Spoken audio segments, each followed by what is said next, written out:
ایسا روزانہ نہیں ہوتا جب ہمارے نظام شمسی کے کسی سیارے کا اہم ترین حصہ اچانک غائب ہو جائے، مگر ایسا زحل کے ساتھ ہو رہا ہے۔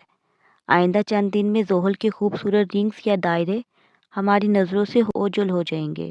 فکر کی بات نہیں، غائب ہونے والے یہ دائرے چند دنوں کے بعد دوبارہ نمودار ہو جائیں گے۔ یہ بنیادی طور پر ایک بصری دھوکہ ہے۔ یہ اس وقت ہوتا ہے جب سیارے ایک قطار میں کھڑے ہو جاتے ہیں اور زحل اپنے مدار میں 26.73 ڈگری تک جھک جائے گا، جبکہ زمین اپنے مدار میں 23.5 ڈگری تک جھک جائے گی۔ تو جب یہ دونوں سیارے ایک ہی قطار میں موجود ہوں گے تو زحل کے ارد گرد جو رنگز ہیں وہ نظروں سے اوجھل ہو جائیں گے۔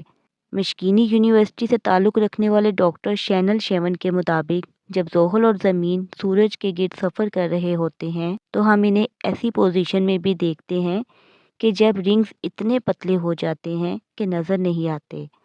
ڈاکٹر شینل کے مطابق زحل اور زمین کا جھکاؤ زمین کے رنگز کے نادیدہ ہونے کی بنیادی وجہ ہے۔ ان کا کہنا تھا کہ زحل کے رنگز کافی پتلے ہیں اور ان کا سب سے موٹا حصہ بھی 1 کلومیٹر جتنا موٹا ہے۔ یہ بصری دھوکہ ہے، 1 یا 2 ہفتے تک رہے گا، اور جب زحل کا جھکاؤ تبدیل ہوگا تو رنگز دوبارہ نمودار ہو جائیں گے۔ ایسا ہر 13 سے 15 سال میں ایک بار ہوتا ہے۔ آخری بار یہ نظارہ 2009 میں دیکھا گیا تھا اور اگلی بار یہ نظارہ 2038 میں دیکھا جائے گا۔